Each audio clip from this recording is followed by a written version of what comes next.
दोस्तों, आप चाहे किसी भी एग्जाम की तैयारी कर रहे हो, आपको पता है कि इडियम्स और फ्रेजेस का एक बहुत इंपॉर्टेंट रोल प्ले होता है उसमें। बिकॉज वोकैबुलरी का पार्ट आपको पूछा ही जाता है सारे एग्जाम में, जितने भी कॉम्पिटेटिव एग्जाम्स होते हैं। अब सिनोनिम और एंटोनिम को तो ठीक है, आप सेंस भी लगा के उसको देख सकते हो कि आपने देखा पॉजिटिव वर्ड है तो उसका आंसर पॉजिटिव में होगा, नेगेटिव हो तो नेगेटिव में होगा। ये सिनोनिम के लिए है। एंटोनिम्स के लिए आप क्या करते हो, वर्ड अगर नेगेटिव है तो आंसर पॉजिटिव में होगा, अगर वर्ड पॉजिटिव है तो आंसर नेगेटिव में होगा, उल्टा कर देते हो, वैसा वर्सा कर देते हो। बट अगर हम बात करेंगे कि इडियम्स और फ्रेजेस को आप कैसे सॉल्व करोगे, मीन्स ठीक है 50% तो आपको इडियम्स को पढ़कर पता लग जाएगा कि क्या आंसर होगा। लेकिन कुछ ऐसे होंगे कि जिनका मीनिंग ही नहीं पता लगेगा कि इसमें क्या करना है, तो उसके लिए आपको उनको क्या करना पड़ेगा, पढ़ना ही पड़ेगा। तो इसी उम्मीद के साथ कि हमें इडियम्स और फ्रेजेस बहुत अच्छे से हमारे हो जाएं एग्जाम्स के लिए, तो हमने एक सीरीज स्टार्ट की है जिसमें हमने 1000 के आसपास या वन मे बी 1000+ इडियम्स और फ्रेजेस को कवर करना है। जैसे ही हमने भी इसके पार्ट 3 तक ऑलरेडी कर लिया है। एक पार्ट में हम 7 to 8 इडियम्स को कर रहे हैं ताकि वीडियो लंबी ना हो। और धीरे धीरे करके हम maybe one week, 1 month, और maybe one one 1.5 month में हमारी जो 1000 की जो सीरीज है वो कंप्लीट हो जाए या कंप्लीट होने तक पहुंच जाए। तो ये हम इसी उम्मीद के साथ में इस सीरीज को कर रहे हैं और इस सीरीज में आगे बढ़ रहे हैं। तो आज की सीरीज को भी का भी जो पहला जो वर्ड होगा, जो पहला इडियम होगा, उसको देखते हुए क्या है। यहाँ पर आपके सामने ग्रीस द पाम। अब देखो, ग्रीस द पाम का अगर आप मीनिंग देखा जाए ना, तो ग्रीस द पाम का मीनिंग क्या होगा, उससे पहले मैं चेंज करता हूँ उसको। ग्रीस द पाम का मीनिंग होगा कि रिश्वत देना, किसी को ब्राइब करना, टू ब्राइब समवन होता है, उसको बोलते हैं ग्रीस द पाम। है ना, जैसे यहाँ पर दिख रहा है ना आपको, किसी को पैसे दे रहा है, ये रिश्वत दे रहा है मीन्स। तो to bribe someone means to give money, और to gift, to get them to do. Gift भी कर रहे हैं हम उसको, किस लिए कर रहे हैं, to do for you, some to do something for you, मतलब अपने काम कराने के लिए कर रहे हैं ना, तो उसको ग्रीस द पाम बोल देते हैं।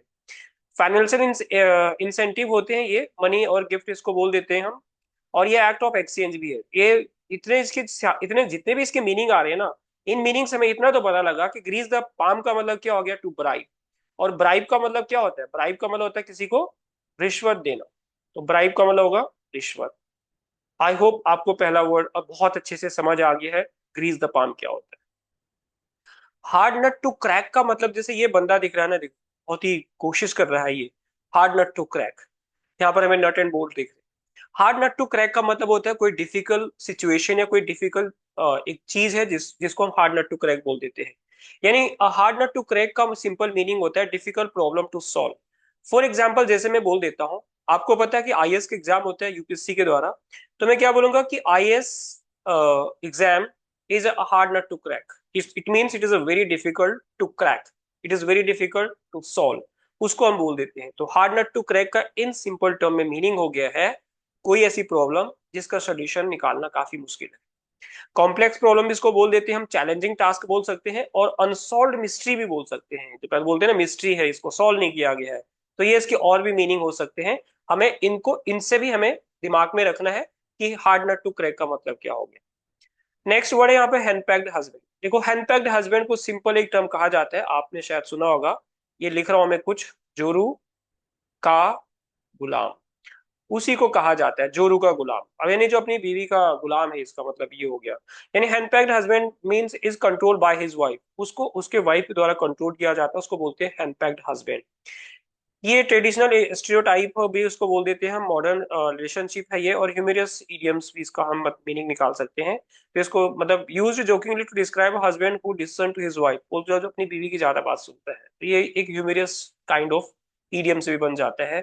But in short, hard nut to crack का मतलब क्या हो गया, जोरू का गुलाम। इन ब्लैक एंड व्हाइट का मतलब क्या होता है, कोई भी चीज आप एक रिटर्न फॉर्म में लिख रहे हो, रिटर्न फॉर्म में, उसको ब्लैक एंड व्हाइट बोलते हैं। रिटर्न फॉर्म का मतलब क्या हो गया, माना बोलते हैं ना क्या गारंटी है, लिख के दो, स्टैम्प पेपर पे साइन करके दो, तो उसको कहा जाता है ब्लैक एंड व्हाइट। यानी एक फॉर्मल डॉक्यूमेंटेशन होता है, क्लियर एंड डायरेक्ट होता है, ये लीगल पर्पज के लिए होता है।